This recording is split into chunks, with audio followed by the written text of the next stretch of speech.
Tell me, are you all saddled up and ready to go on this Friday morning? Hey, end of another week, end of the first month of the year. Here we go, my dear friends. A very good morning and welcome to the Friday edition of Good Day, Grenada. I'm George Grant. The 31st day of January, yes sirree. We've made it through, and I'm sure we have a lot to celebrate. Let us be thankful. Yeah, we've made it through the first month. Oh boy, oh boy, oh boy, oh boy. Let's take a look at what we're going to do this morning over the next 59 minutes or so. I don't believe it, I don't believe it, I don't believe it. Who's first? Her Majesty, Margaret. Margaret is first this morning. Congratulations, Mags. You're getting there, girl. You're getting there. You show them. John Franco is saying good morning to you guys, and so is Benedict Cador and Anthea Rollo, and Mr. Ryan Jabon saying, there you are. Yeah, here we are. We ain't going anywhere, man. By the grace of God, we're doing well. We're hanging in there. There's a lot more to come, a lot more to come. So yeah, we're going to begin this morning with some music, actually. Yeah, don't do that too often, do we? Or have we ever done it? Can't recall. But anyhow, I'm going to play you this morning a beautiful parody of Simon and Garfunkel's song going back a few years ago. We'll tell you all about that in just a wee bit. Some of you are probably old enough to remember the song Sounds of Silence, Simon and Garfunkel. Well, you're going to hear a parody of that song this morning. Then, a little laugh. You'll see some sleight of hand at its very best. Is somebody going to do some tricks for you this morning? And I think that will put a smile on your face. So I'm simply asking here on the rundown, how does she do this? Hang in there, find out in just a wee bit. This morning, there will not, I know this is going to make a few of you guys kind of happy. There will not be an edition of the National Report. Can you believe that? No National Report this morning, and I see everybody go, yeah. Nah, come on, don't be like that. Why? Well, yesterday we had some difficulties, and we also had a very interesting program with Mr. Allan Baczynski. And one of you suggested that, hey, George, I mean, you know, we have an obligation to educate the people of this country. And what Allan was saying was aimed along those lines. So the person suggested that because we had that difficulty yesterday, even though it's up on the site, they suggested that we run that piece for you again this morning.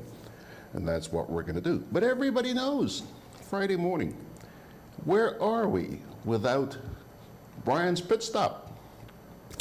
So I called Brian last night, kind of shaking, kind of shaking. Didn't know whether or not he was going to go along with us. I said, Brian, you know, look, there's a piece I want to get in there this morning with Allan. So we may have to forego your segment, or unless you're willing to come in a little bit early, in which case I would put you in where we usually put the National Report. And guess what? The man didn't blink. He said, okay, what time do you want me? Well, guess what? He is here. He has arrived. He has arrived. So let's not waste any time here. Brian is getting all saddled up. We'll be with him in just a few minutes, but we do have two little pieces that we want to share with you before we get to Brian, right? It's now coming up on 5 minutes after 9. We should be able to get this in about 10 minutes. I'm sure that many of you are old enough to remember a beautiful song which was released in January of 1996 by Simon and Garfunkel. Back in those days, they were one of my absolute favorite groups. It is titled The Sounds of Silence. This morning, you are about to hear the latest version of that song. Yes, sirree. And one which is done in a totally different vein from the original. Simon and Garfunkel's Sounds of Silence. Hello, virus from Wuhan. Another problem's here again. Because you see the contagion creeping, and the virus is indeed spreading, and the memory of SARS planted in my brain still remains. We stand and fight the virus. We hear of theories how it grew. From snakes and bats became a flu, passing the sickness from man to man. Now it's growing, getting out of hand. It's a virus that has traveled near and far. Corona, we have to fight the virus. And in the latest news I saw 10,000 people, maybe more. People falling sick with much coughing. People falling ill with much sneezing. People worried for their health and their one so dear, pneumonia. We keep the fight, the virus. Keep your hands clean, always know. Hygiene will stop that virus grow. When you sneeze, cover with a tissue. Even coughing, just let me teach you. Wear a mask if you're sick so that others won't get it too. We count on you to help to fight the virus. Together we must overcome. To beat this virus, fight as one. For a life of health and harmony. It's in our hands, it's up to you and me. For the health of our land, of our friends and family, humanity, we will win this fight, the virus.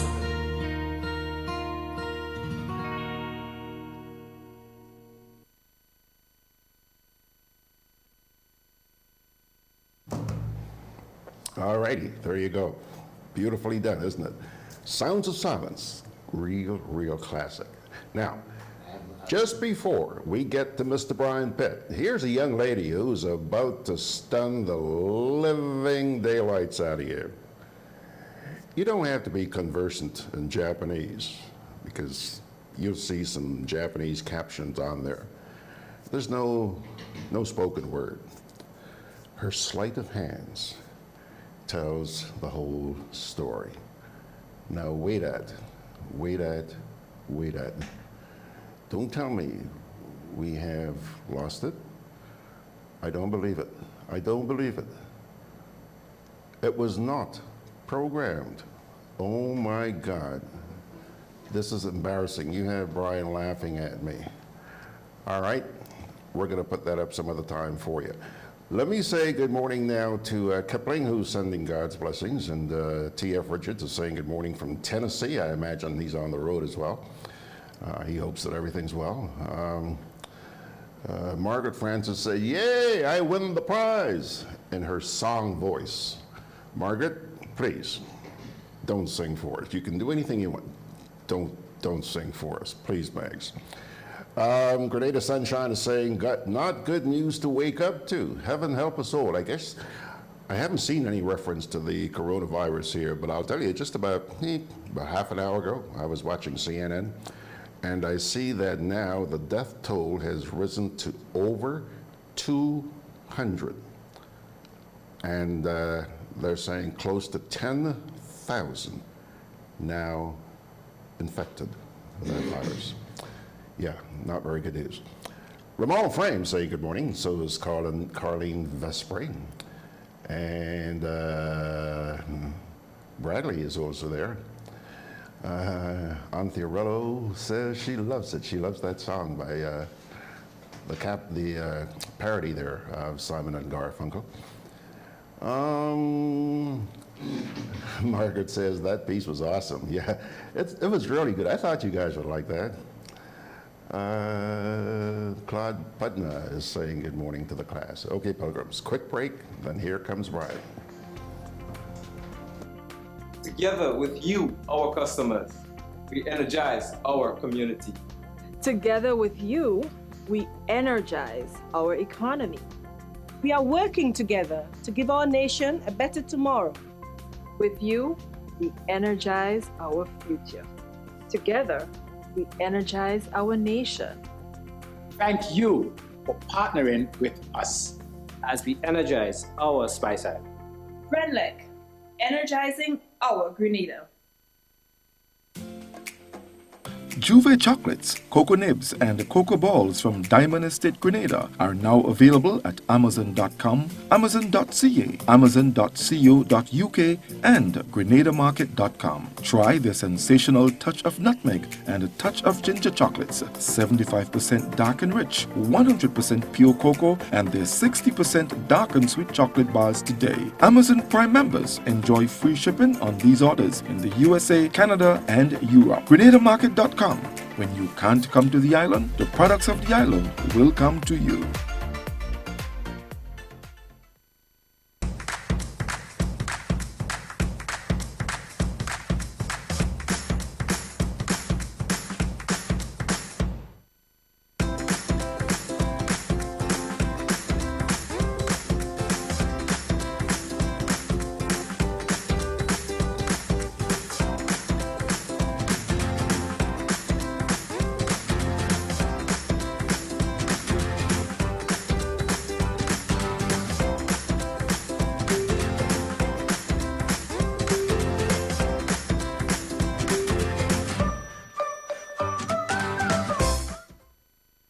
Hey, Lynn.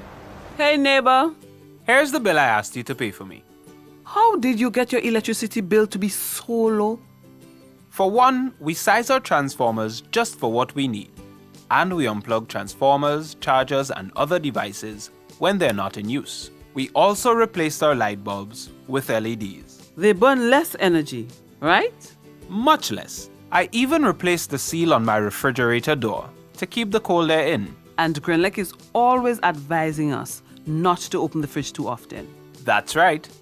And my family washes and irons in bulk. With fuel prices changing all the time, how do you know if it is working? We pay attention to the usage history table. Over time, our average usage has decreased. So while Grenada can't control fuel prices, I can conserve energy and save money. Grenlec, energizing our Grenada. All right, there he is. You see him all saddled up and ready to go. But just before I get to Brian here, first of all, T.F. Richards of St. George, can you run that tune again? Maybe at the end of the program? Yeah, okay, I'm going to run that again for you at the end of the program. Remind me, please. And also, Harry Gibson is saying good morning, and he's asking whether or not this program that he's now watching is a repeat of yesterday's program. No, Harry, we're live. This is real. However, after we talk with Brian this morning, we are going to be running you just a segment with Allan from yesterday. Good morning, Mr. Pitt. How are you, sir? Good morning, George. I'm great. And you? I am fine, and I'm honored that you were able to join me in person this morning. I like the shirt, man. You're playing tourist or what today? Why should tourists enjoy the beauty of Grenada and not me? I live here. And if I feel like dressing in a very flamboyant way, this morning to feel like a tourist does, then I reserve the right. Rationale in your tail. Rationale in your tail. You've been going to the beach lately? Oh, listen, I was there this morning, George, and that water was absolutely beautiful. Absolutely But is it warm? beautiful. Yes, it's warm, very calm, and Sherry, you hear that? It's warming up. yeah, it's warm and very, very calm. And you know, there was an incident in Martinique not too long ago, George, where a bunch of fish came ashore. You saw that? But no, it's not a joke, you know. In that, when I saw that thing, I said, listen, the fish is running from something in the water. And it was shortly after that there was a volcano up by Jamaica, Cuba. Yeah, An earthquake. yeah. So we can learn some things from the sea, you know, and how the fishes react to different things that different unknowns below the surface of the water. Well, Brian, when I saw that story, and I talked about it on this program. Somebody had put something on there, a video of a lot of fishermen standing on a boat And just scooping the stuff out. scooping the stuff into this boat. Okay, so I decided, hey, what the heck is this? Person was saying that the fish were running from a possible volcano into the sea. Okay, so I did some research and saw a story which seemed to have made sense. The authorities were up in arms against some fishermen because these people had gone out trawling, and you're not supposed to do that. Okay, so they brought back in this net with a whole lot of fish, and that's what we saw in that video where they were putting the fish into the boat. Yeah. It tells us about social media and what is false and what is true. You know, and it's a world that we have to learn to live with, to decipher what we should or should not believe. It's an interesting place that we're at. What's that word we have to learn? Boy, George, I have no idea now at this point in time. And today, for example, today is what, the 31st of January. Today is Brexit Day. This is the day that Britain officially leaves the European Union. And there are a lot of reports about this departure of Great Britain from the European Union. And at the back of all of that, George, seemed to be regulation. A lot of the major business of the UK is financial services. And that sector do not want to be regulated, don't like regulations. And the European Union is about regulation. And regulations are about making conditions better for the majority of people. Okay. And supposedly. Supposedly, but in general, George, that is the truth. I mean, the European Union put a fine on Apple not too long ago. The Facebook and a lot of these social media sites are facing some serious regulation from the European Union, and I don't believe any of these things like that. You know, money seems to be controlling how we live. No kidding. Until and unless, George, we recognize that is the fact and decide to fight back, I think we're going to lose, you know.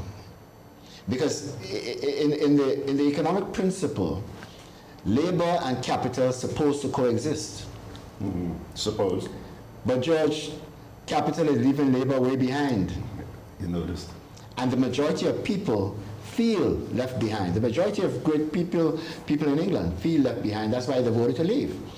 The politicians convinced them that, listen, we're going to make life better for you if you leave. But only time will tell, but I doubt that very much, you know.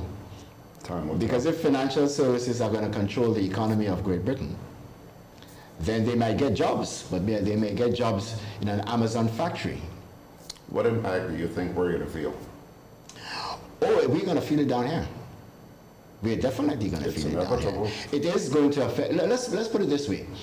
If the economy shrinks in the United Kingdom, remittance coming from the United Kingdom would be less, it would not come at the same rate into a place like Grenada.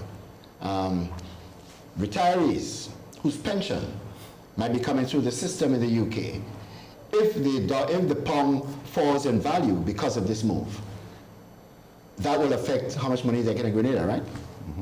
So when we think these things through, George, we recognize that it will have a definite impact on how we live. Drop in remittances. Yeah, and I don't know that the media is helping, George. When I look at what's unfolding in the United States, the media is no longer the fifth estate, because if the debate is whether or not the President of the United States has all-inclusive power, and the media is making that sound as though it's Democratic or Republican, God help us. I found something very interesting this morning. Today is supposed to be a big day, that impeachment hearing.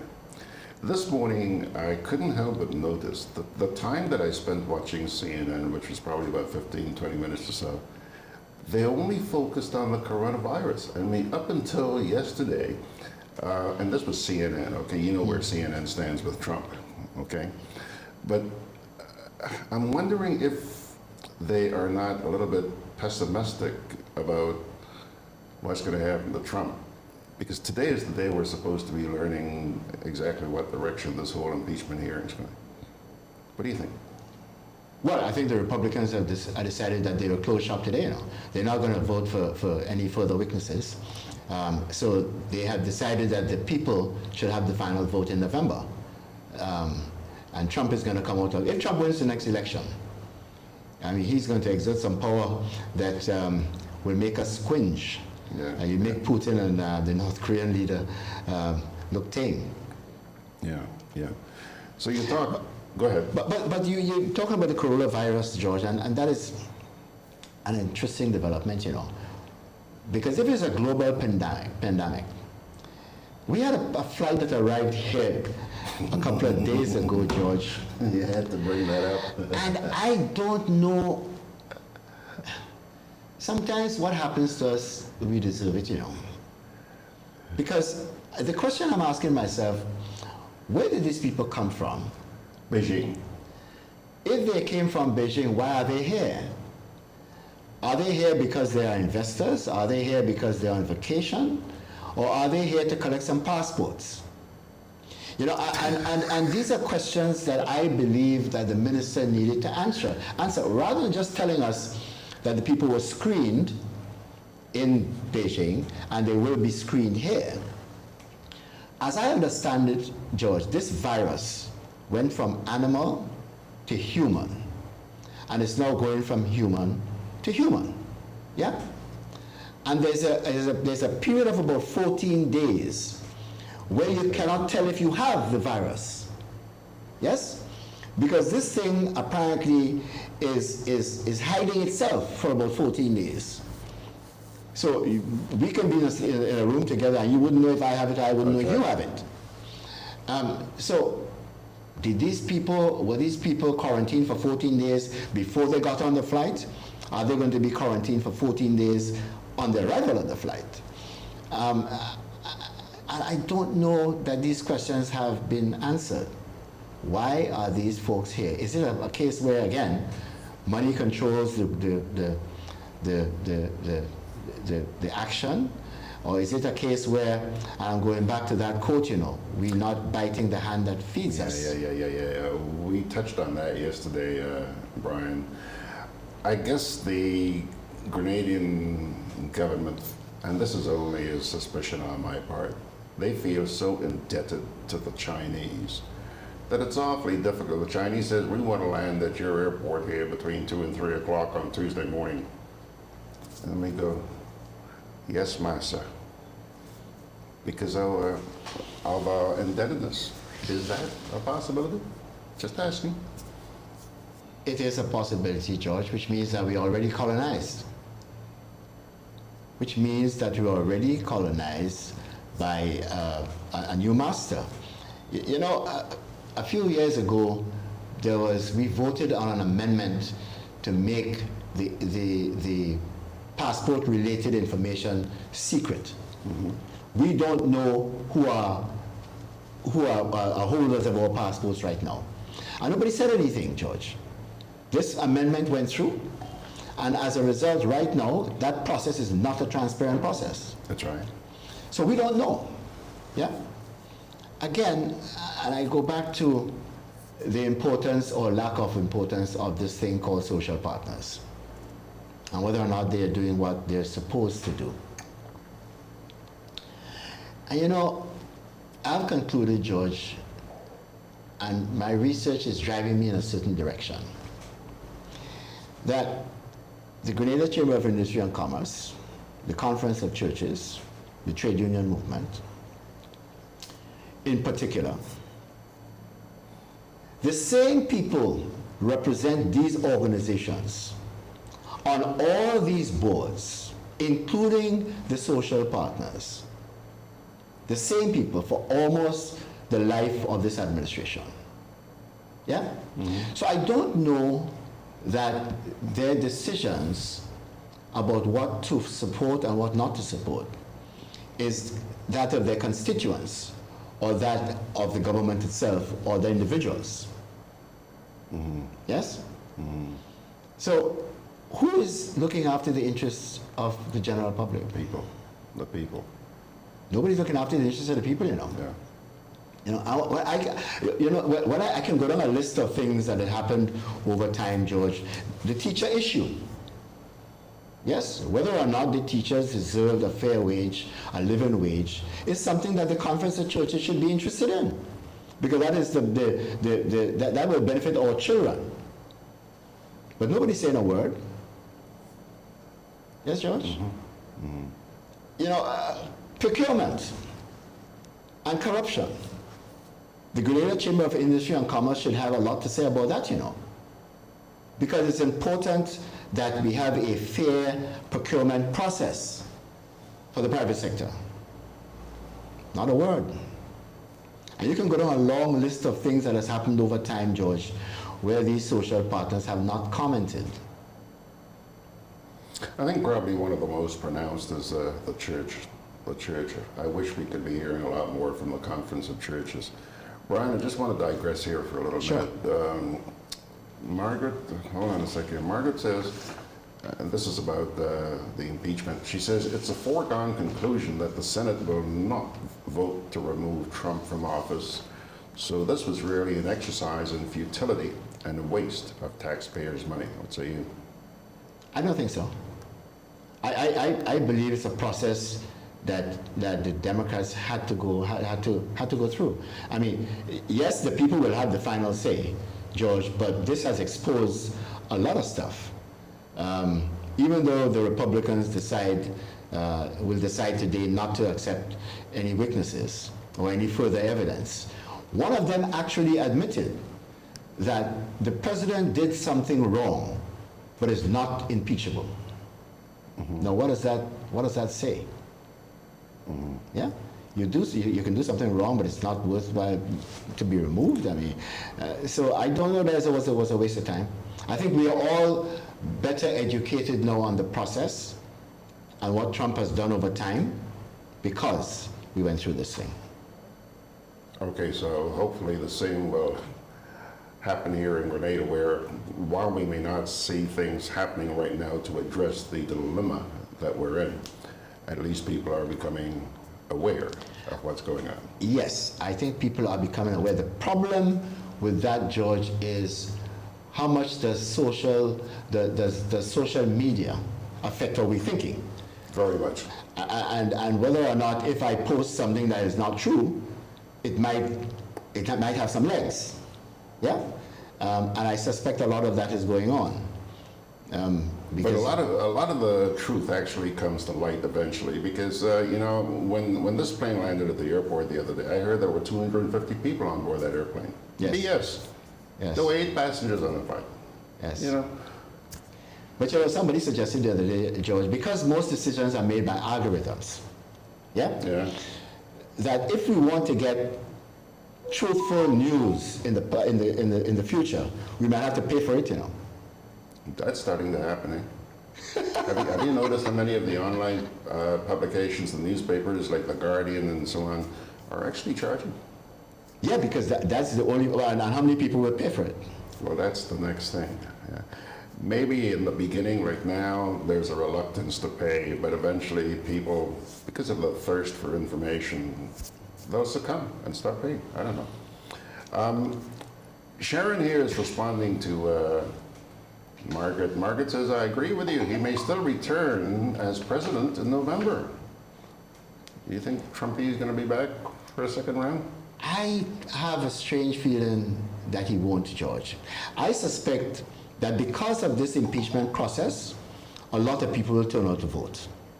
Now, he has a score of, 30%, 35% of people that irrespective of what you say, they will vote for Donald Trump. But there are a lot of people on the periphery that might just turn out and say, listen, I don't want this man to serve another 4 years. And it might cause a large turnout in the polls.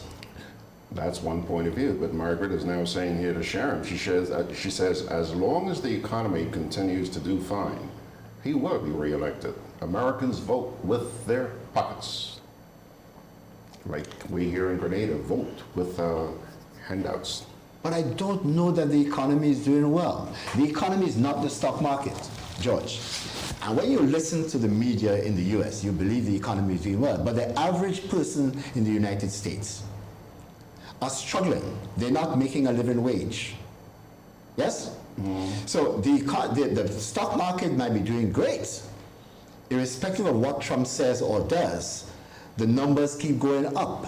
So people are buying and selling without regulation. Now, what has Trump done over time? He has deregulated the United States. Yes? Who does that affect? The average person, you know. If the Ohio River becomes polluted and there's no regulation to stop the company who is putting that stuff in the river, then it will affect the demand on the street. And I suspect that that is what will cause a problem, George. Because the economy is doing well, but the average American is not. Yeah. In other words, the gap between the rich and the poor, George, is widening. Widening, okay. Sharon says, Brian, people are saying plenty, but they're not doing anything. Anthony DeRigg says, the Senate Republicans don't want John Bolton to talk. No, and why? Hello? He was sitting at the right hand of the president. So he knows a lot of stuff. Dexter Miller says, that's the American system. Whether Republican or Democrats, the ruling elites are always right. But George, picture this. In the coming months, the political advertising that you will see, with all kinds of stuff from this impeachment process, and the fact that John Bolton had information and the Republicans wouldn't hear it, will make some classical advertising, you know. And I can just, listen, Bloomberg has some ads prepared for the Super Bowl on Sunday that is getting to that point. This process has presented, I thought I turned this thing off, George. You see, I'm a techno person, I don't even know how to turn my phone off. At least you know how to turn it on. Yeah. So the advertising, which will drive people to the polls between now and November, might very well change the minds of some people. Yes? If you say so, okay. No, I firmly believe, you see, money rules things, huh? Yeah. Michael Bloomberg is paying $10 million for that 30-second ad in the Super Bowl, you know? Yeah. He has the money to do it. Yeah. Sharon says, the people who, as Brian said, are not making a living wage will not go out to vote. That is the test, whether or not you can get them out to vote, whether or not the Democratic Party can convince them that it's important that they go out to vote, otherwise their lot in this thing will get worse. That's the key. Whether or not people turn out to vote. Brian says, Dexter says, Brian, the war economy is booming. They don't care about the 99%. Therein lies a problem. Therein lies the rich getting richer and the poor getting poorer. And you know, I don't know how much longer the people who are the people are moving from the middle class to the lower class will take this, George. I mean, we've had demonstrations all over the world in the last few months on precisely this fact that people are not making ends meet.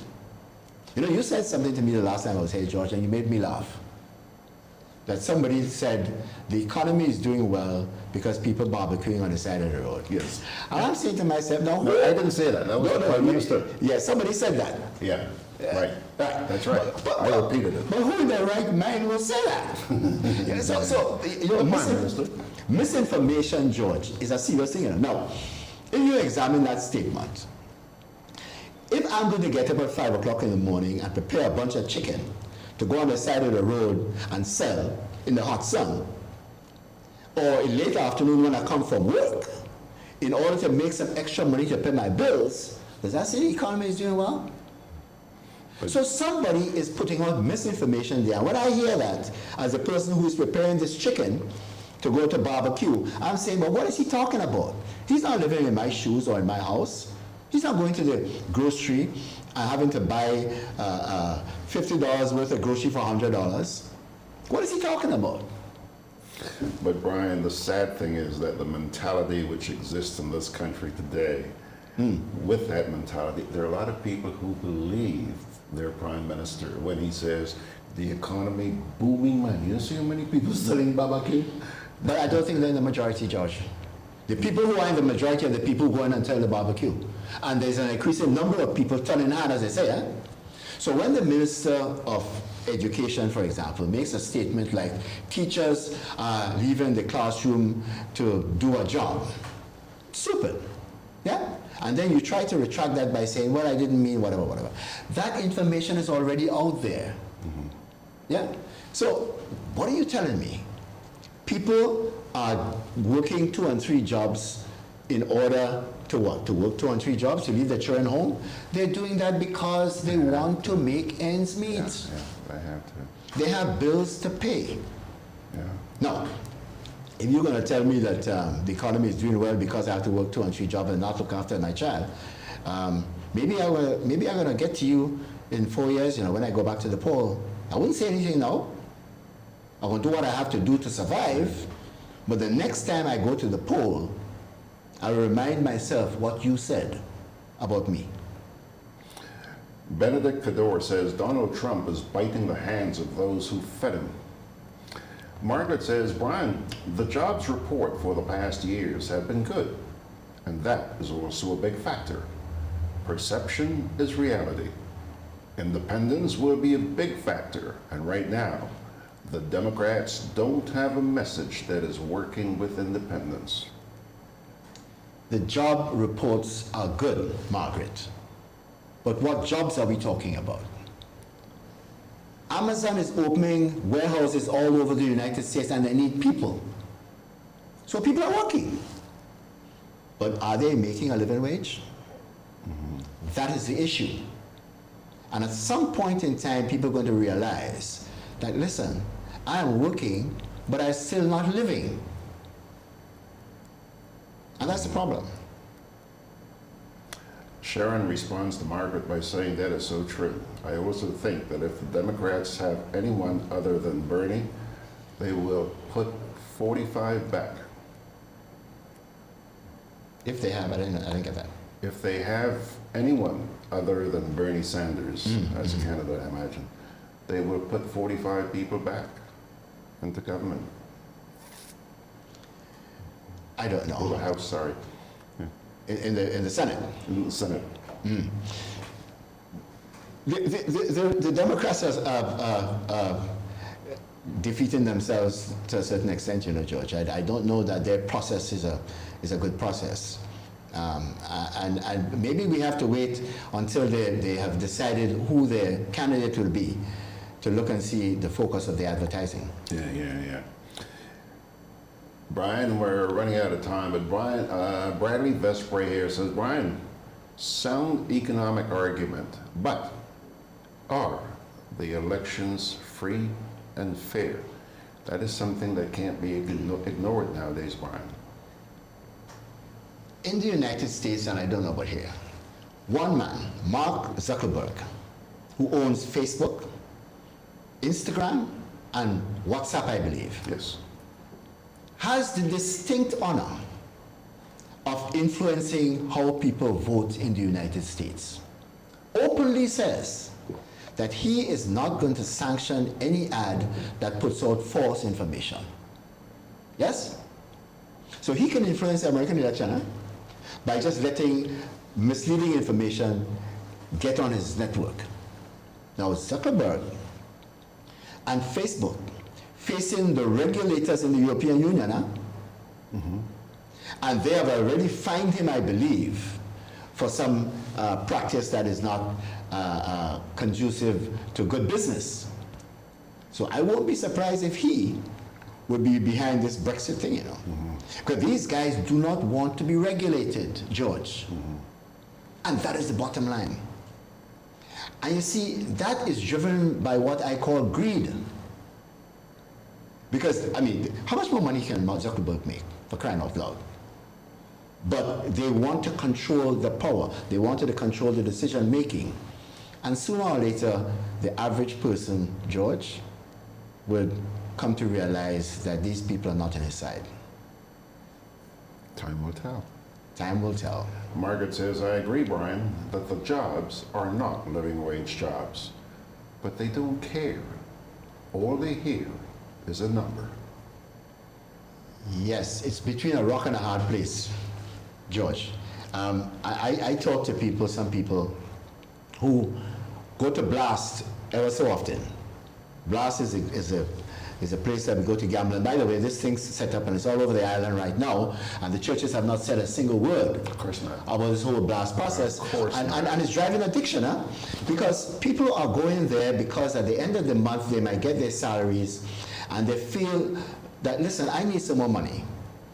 So they take the salary and they go to a place and they gamble and they lose the whole damn thing. Yeah.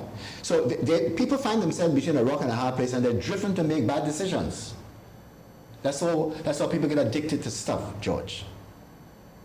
And you know, we have to be careful as we move forward that we look after people. Otherwise, we're going to have a lot of kids on the street that in the people who play we know the number 36. 36 is vagrant. Where are our churches, Brian? Where are our churches? Anthony DeRigg says, independent and female voters will be the big challenge for Trump. He's not doing well with women voters at the polls. And he's very, very, yeah, that's, and young people. And young people. This morning there was a comment from a young man who said in Great Britain that maybe in 10 or 15 years, Britain will rejoin the European Union, because the vote to leave was not a young vote, you know. The young people in the United Kingdom voted to remain, but they're the people of tomorrow. So either they're going to change their minds, or they will say, listen, we don't want any more of this, this freedom. Okay. Let me see here. Margaret is responding to Anthony by saying, Anthony, that depends on which women. Remember, more than 50% of white women voted for him. Yeah, we get into statistics now, so yeah. Oh boy. Okay, Brian. Ryan Jabon says here, Mark Zuckerberg is a Republican. But he has the American electorate in his hands. Yeah. And he does not want to be regulated. Okay, Brian, so let's wrap it up on the coronavirus. Are you really concerned? You know, something that baffled me, and I asked Allan about this yesterday, you'll see that in the piece we're going to play in a few minutes. The WHO says that this is a major global risk. Yes. Major challenge. However, our Ministry of Health says it's moderate. Well, I maybe the Ministry of Health is not reading the WHO correctly. I think this was this was made a global pandemic because they can get funds to places like Grenada that need to upgrade their system of detection. Yeah? I don't know that the Ministry of Health is giving us all the information that they have. Maybe they don't want us to panic. The mere fact that that flight landed tells me that somebody is not taking this thing seriously. And I think we all should be a little concerned. Well, based on the feedback I'm seeing in social media, people are gravely concerned about the fact that that aircraft was allowed to land here. Well, I got a WhatsApp this morning from somebody in Toronto, George, who saw an article in the Gleaner and wondered, what happened? What is happening in Grenada? Why was this flight landed? Because the Gleaner put out an article about this same flight and the information that Mr. Steele put out. So the diaspora seem to be very concerned about what's happening in Grenada as far as this virus is concerned. I also saw where here in Grenada, I think it was at that post-cabinet briefing, it was suggested that, chances of this thing coming to the Caribbean, minimal. Yet you're seeing that it's spreading around the world. Why would we be excluded? And on what premise you base that? But every major infrastructure project in the Caribbean right now, George, has some Chinese interest, Exactly.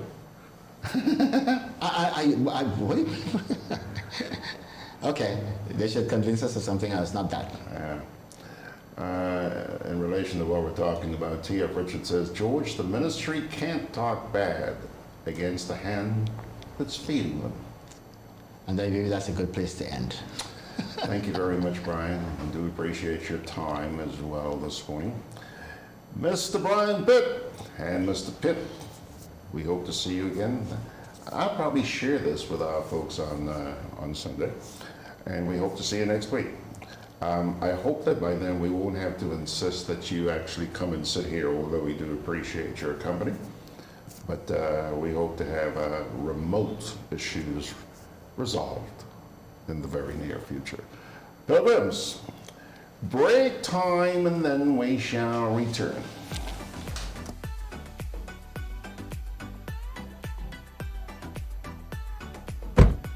One more for the road. Look, I find you had a little too much to drink, Let me drive. Nah, man, I good. Alcohol causes drowsiness, slow response time, distorted vision, impaired decision-making, blackouts, decreased coordination. Drinking water does not make you less drunk. Never drink and drive. It takes only a second. Look, I'm really sorry. Sorry? Sorry can't bring back my sister. You've been drinking. I can smell it. Why?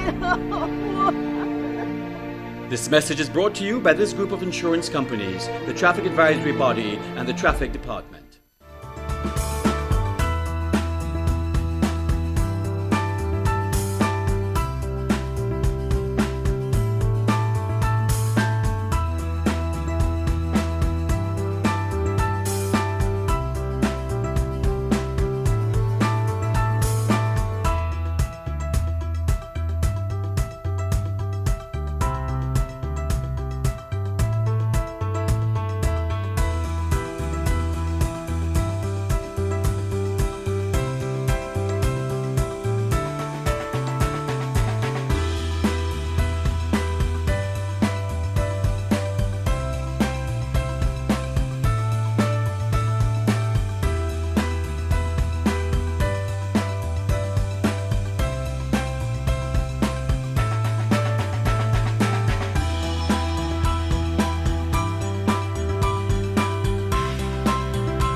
Conveniently located in the Grandstand Shopping Center, for over 40 years, Food Fair has provided quality service at affordable prices. Now, grocery shopping is made easier and more convenient from the Food Fair web store.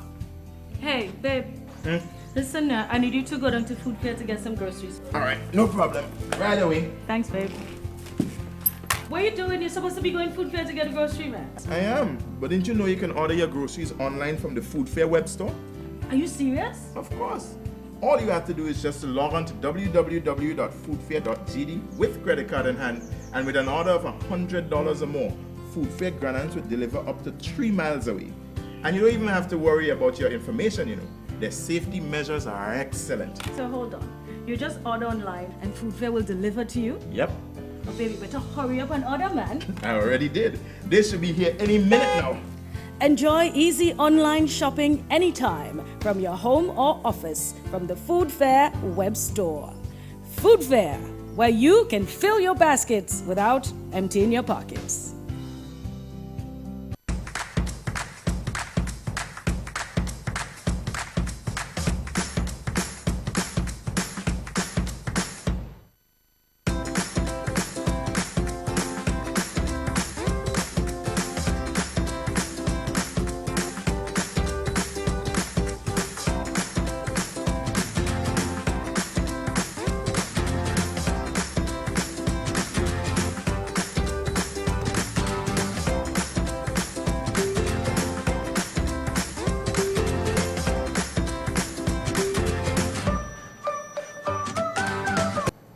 All right, Pilgrims, we're going to run a little bit over time this morning because I really want to share with you the piece we did with Allan yesterday.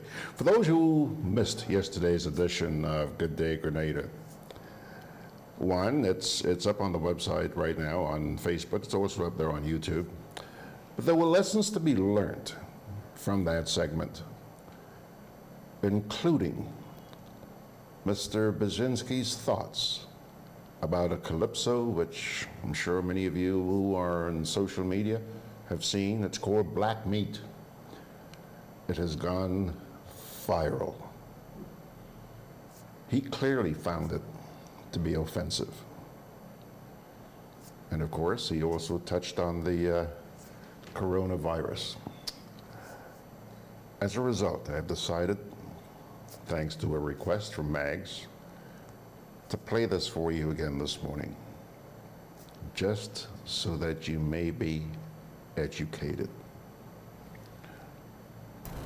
All right, folks, there he is, Mr. Allan Brzezinski. As he walked in here a few minutes ago, remember I told you I was just about to wet my diapers, and I said the same thing to him. Mr. Brzezinski, what was your response when I said that I'm about to wet my diapers? I thought you needed adult size. You thought what? You needed adult size. Adult size. Pampers. I didn't say I was about to wet my Pampers. I said I was about to wet my diapers. How are you, Amy? I'm good. Yeah? So, you know we're coming up into the carnival season in Carriacou. You're thinking that far ahead? Trinidad. Yeah, it's just about, what, 2 weeks? Yeah, okay. 3 weeks, 3 weeks. You going up? No, I'm not. Okay. Have you ever been? To Carriacou Carnival? Yeah. No. That is not the sort of activity that I see. would attract me. I see. Okay. Because long ago, when you had the more cultural aspects highlighted, the traditional mass, the Shakespeare and so forth, that might have been of interest. Oh, okay. But I do not need to travel to Carriacou to see January. Okay, you have enough here. Yeah. So, you Calypso. You said we're coming up to Carnival. So Yeah, Calypso. Calypso, as we know, it has a long tradition of storytelling, and I was thinking in particular in the early 1960s, 60 or 61, when the Congo was granted independence by the former colonial power Belgium. There were a series of conflicts because the Congo was a very large country in the middle of the African continent. And in the course of the various struggles, civil wars, generally over control of resources, I think the eastern province of Katanga under General Kasavubu chose not to accede to the sovereignty of the central government. Patrice Lumumba, the first democratically elected president, was assassinated by Joseph Mobutu, with the active support of the CIA and the Western interests, who were engaged at that time in the midst of the Cold War against the interests of the Soviet Union. But what does this have to do with Calypso? I'm wondering. I'm wondering. The Mighty Sparrow wrote a very clever Calypso. I cannot say that it was inspired by the events, but what happened during that civil war, that struggle, was that the Congolese rebels against the central government were accused of the rape and murder of Belgian Catholic nuns. So as I say, that is a fact of history. It is also a fact that Sparrow penned a calypso called Congo Man, the basic premise of which is that traveling through Africa, fell into the hands of an African headhunter. He meet two white women, he cook up one and he eat one raw. It tastes so good, he wanted more. Again, I cannot say that the source of the calypso, that the idea of the calypso came from the unfortunate events that took place during the Civil War. But going forward many years, Lord Superior actually composed a very clever calypso called Black Coffee. And that had to do with him tracing the story of American independence from the Boston Tea Party, when, according to Superior, it was the policy that in the White House they would serve tea. And this continued for a long time, including the fact that under a certain dynasty of presidents that they served Bush tea. And this was interrupted only by some Clinton tea. And in each instance, he was able to, in rhyme, explain what the different types of beverage did. In particular, when they were drinking Clinton tea, that it had allegedly aphrodisiac qualities. But then they got to 2008, when for the first time the policy was changed, and so it then became apparent that it was possible for a citizen and his spouse to be drinking black coffee in the White House. A very clever calypso. And it charted a long course of events regarding the policy of the preferred beverage in the White House.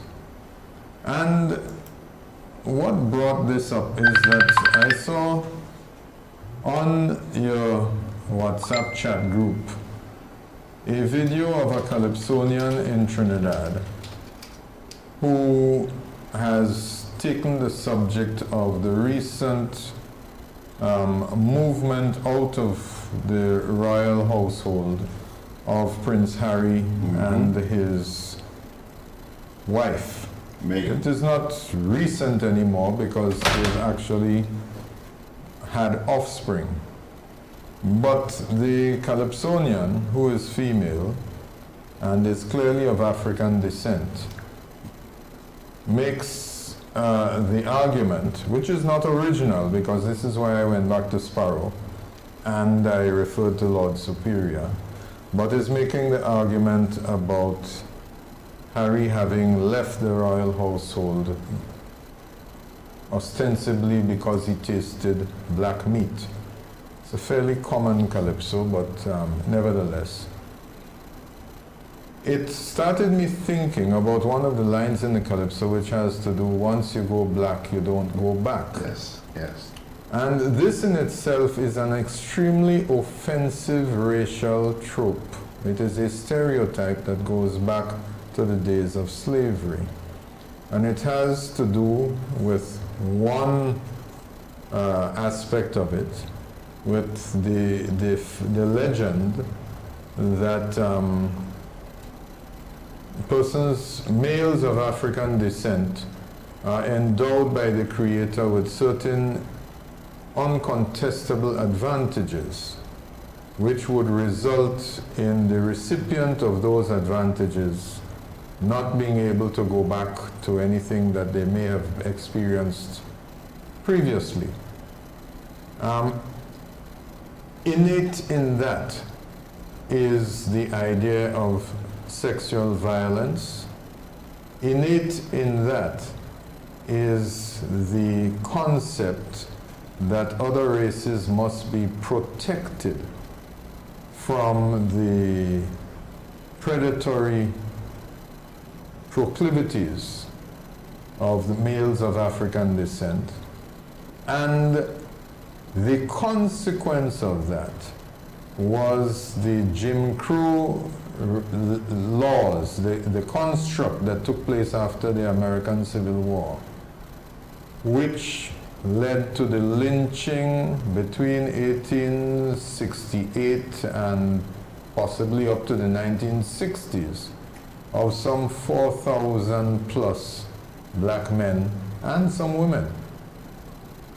Extrajudicial killings which took place mainly in the southern states of the United States of America, which led to the flight, or you can call it the exodus if you wish, of African Americans from the southern states to the north, where the conditions were perhaps at the end of it not that far removed from what they fled in the south.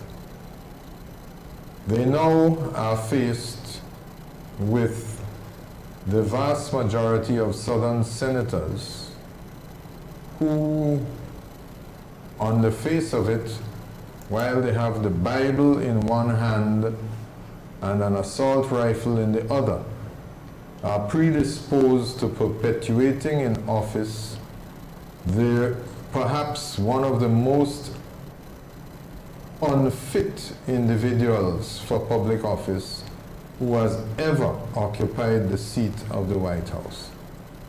And later on this week, tomorrow in fact, it is indeed possible that we will find out what these Bible-thumping, gun-toting senators, mainly from the southern states and Midwestern states, believe are the powers of the president.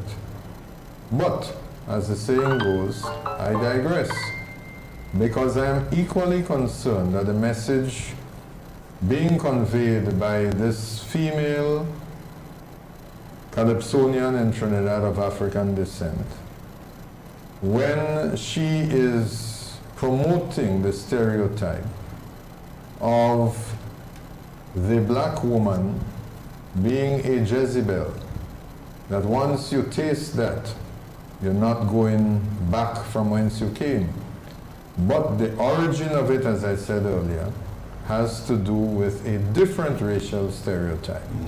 And as you expand it, you can find where opinion has been expressed that another meaning has to do with the fact, again coming from the Jim Crow South, that once relations have taken place between the races, you cannot be accepted in the family or the community from which you have apparently strayed. Once you go black, you can't go back. That is one meaning of it. But here, as I wrap up, is the conundrum. While we have the image of this very attractive black woman with her natural hair, and she makes the point in the video of touching the afro and saying, "All mine."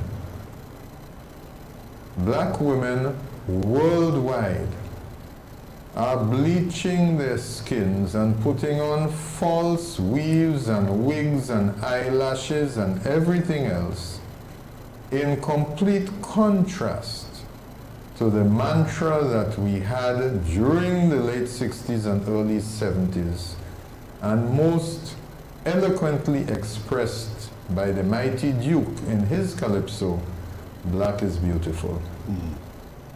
And I'm done. You done? You know, Amy, something you said just jumped out at me a little while ago. I think it was last night. I was watching just a very, very brief part of the impeachment hearings. And I got the impression that, I don't remember which senator it was, but he was trying to make the point that essentially the president has the right to do anything he wishes to do, as long as he thinks it's in the best interest of the nation. And the Professor Allan Dershowitz, who is on the team, said that as long as the individual who holds the office of president believes that what he is doing will assist his re-election, and that is in the public interest, that his re-election would be in the public interest. Well, that argument has been met with derision from legal scholars all over the US.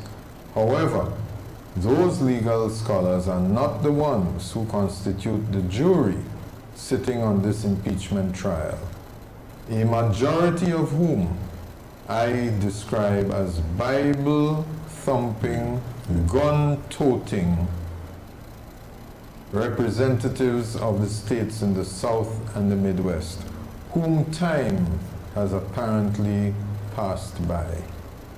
Have you been, I imagine you've been closely following the impeachment hearings? Yes. Yes, sir. And you are of the opinion that tomorrow we may have something definite? Yes, because if McConnell, the leader of the Senate, the majority in the Senate, if he is successful in getting enough votes to deny the calling of witnesses, the next step appears to be to call for a vote to acquit. And they have the majority. And all you need is a simple majority. Okay. All right, Allan. Let's see what happens tomorrow. A.B., on another note, big talk in this country nowadays about coronavirus. I notice you haven't even blinked. Are you at all concerned about this coming here? We went through this with SARS, so we know the protocols to be followed. You remember SARS? Yes. Good. So we avoided large groups of people. We stopped exchanging handshakes for the sign of peace in church. We wore masks, those of us who wish to do so, if we are going to a public gathering. We washed our hands and we were careful about coughing and sneezing. Common sense. Remember, this is not Ebola. The effects are those of a bad pneumonia, and therefore the people who will succumb are those who are typically very young or very old or already have compromised immune systems. None of the above apply to me, and so I will continue to exercise discretion. The last figure I heard last night was that it's up to 171 now. Have you heard that? I heard 172 this morning, and about 7,700 reported cases. Yeah. So I take the view that the more reported cases we hear, the less is the proportion of mortality. Okay. Which is good, because with SARS, I think it was 1% mortality rate. Okay. If you think about 1 in every 100 people dying, it's bad, but it's not panic. The Ministry of Health has indicated that the risk of this virus to the Caribbean is moderate. That's our Ministry of Health. Yet the World Health Organization says it's a high global risk. Absolutely. Think of where you have 1 billion plus people in China. You have 1 million people in Western China in concentration camps for re-education. That is the Muslim Uyghur ethnic subgroup. If that virus gets to people in prisons or camps, it's going to have a devastating effect. I'm certain of that. But the Chinese government, and look on the bright side, if you have a communist government that controls everything, information, borders, transport, it means that they are better equipped than most countries to contain the virus until it has run its course. If you think, how was Ebola contained? Basically, the army would quarantine the villages where there was an outbreak and wait for people to die. The survivors were those who had immunities, immune systems which somehow were able to survive the effects of Ebola. And those are the people who were studied, and that is what led to the development of a vaccine. No vaccine is 100% effective, but there is an Ebola vaccine which was developed after testing the survivors of these villages where the outbreak was contained. And this is the essence of quarantine. You ensure that there is no movement in or out of the affected area. So, Wuhan in China is the affected area. That presumably is on lockdown. I saw a figure somewhere of some 52 million people. The mind boggles. But concerns are already being raised as to what is the impact on world trade. Because you have airlines which operate on small margins, are dependent on volume. And if there are no passengers and if there are no flights, they lose money by the millions of dollars on a daily basis. You have your regular supply chain. Anything you open on your desk, I suspect will have components made in China. That supply chain is going to be disrupted. So we don't know how long it will be before this virus runs its course, but all that we can hope and pray for is that the containment taking place in China will allow for it to run its course sooner rather than later. And you believe that the Chinese are putting out the accurate information about the containment? I believe nothing that comes from official sources, and particularly from communist countries. See, yes, and that's the direction that I'm heading here, Allan, because I've also heard it said that this virus is unlikely to come to the Caribbean. And you know, when you see how many countries around the world have already been infected, I'm trying to figure out on what premise. Yeah, the question is, how were they infected? Because of travelers. Remember, this is human to human. So, if you know what your ports of entry are by air, those are easier to control. Where you have ports of entry by sea, it's a different matter. Yeah. But at least if it's by sea, then you have to be aware of the human beings on the vessels. When did they leave China? Which port in China did they leave from? Because presumably Shanghai is a big port, I guess. We haven't heard any reports about Shanghai. But basic common sense and prudence should keep us away from the risk of infection. So the WHO is correct in saying that there's a moderate level. No, WHO is saying there's a high global risk. It's yeah. our ministry that's saying it's moderate. It's moderate. Yeah, I would agree with that at this time, because I mean, apart from the 8 Chinese investors who arrived here, we have no direct air links with China. I don't know that we have any significant Chinese tourism yet, but so I would agree that at this time it's moderate. And so we've already seen reports on social media that the Chinese themselves are apparently buying disinfectant by the case. Sharon was sitting here yesterday, and she said she ran into a bunch of them down at Foodland. Personally, this is not hearsay. Yeah. She ran into this personally. Let me ask you this. You mentioned the guys who arrived at the airport, and I know that apart from WhatsApp, I don't think you're very big into social media, but I'm assuming that you may have heard the concerns raised about that flight coming in here between 2 and 3 o'clock a couple of mornings ago. Are you, first of all, social media is known for its lies. They said 250 people, which is a flagrant lie, okay? But are you concerned about that happening? The fact that while there's a shutdown in China, I mean, a lot of...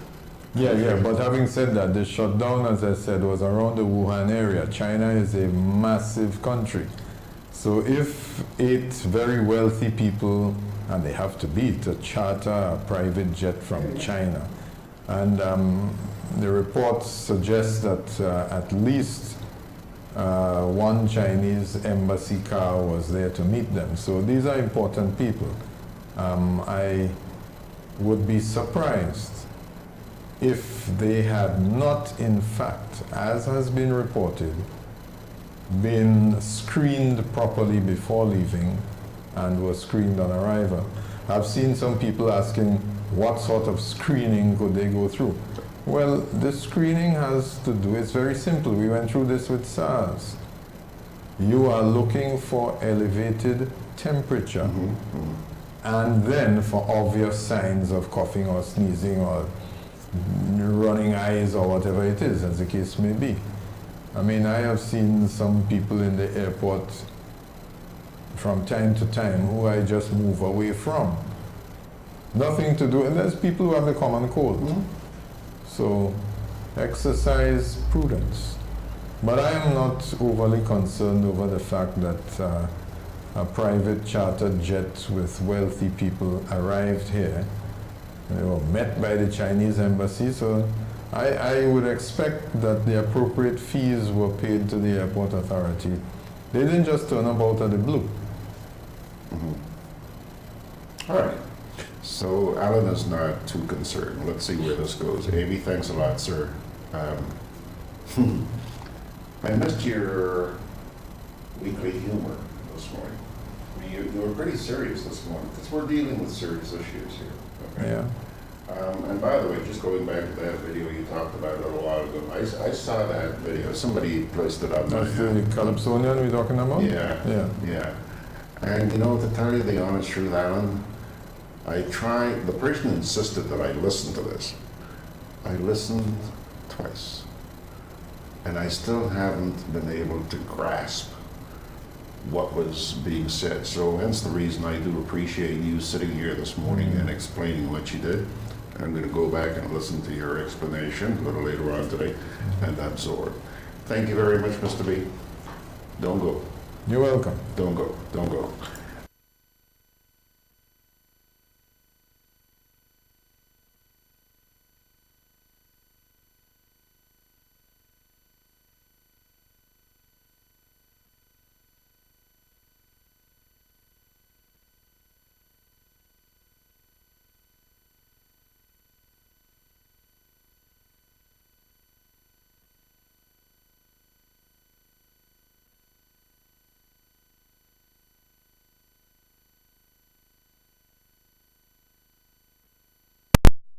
Alrighty, folks, see why I thought it important that I run that by you again this morning?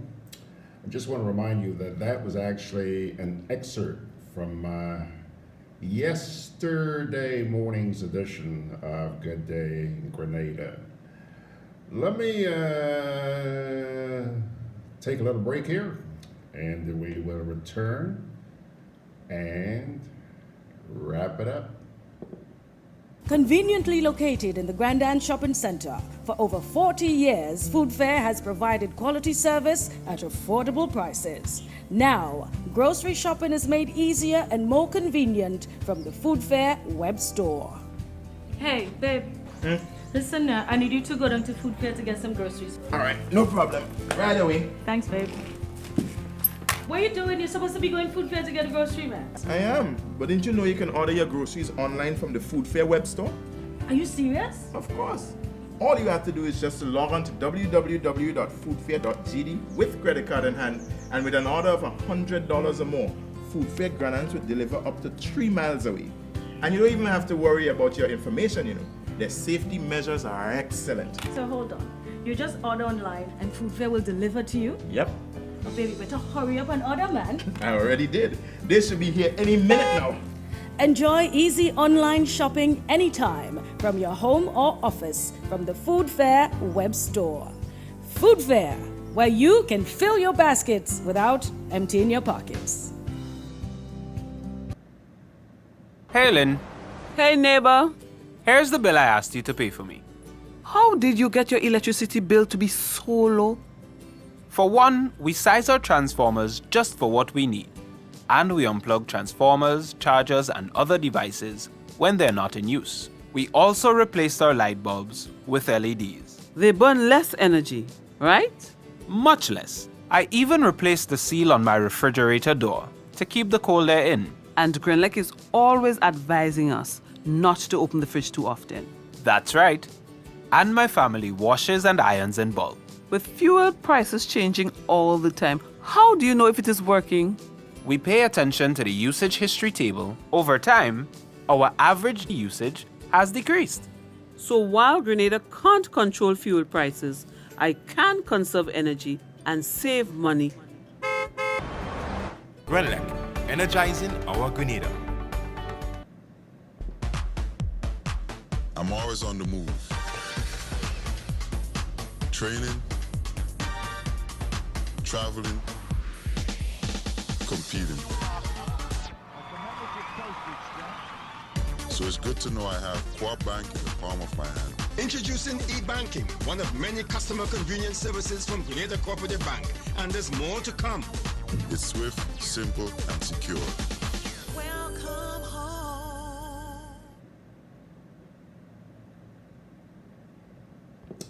Alrighty, folks, that's where we're going to pull the curtain down on the Friday edition of, yes, sirree, Gudday Grenada. Thanks for joining us. Please join us on Sunday morning. Another shebang lined up for you. Please join us. In the meantime, do me this favor. Remember, take time today and pause and just think of how great our God has been to us. Huh? Take a look at what's happening around the world, an absolute disaster. Huh? But hey, even though we're bugged by a lot of things going on in this place, we still have an awful lot to be thankful for. My dear friends, God bless you.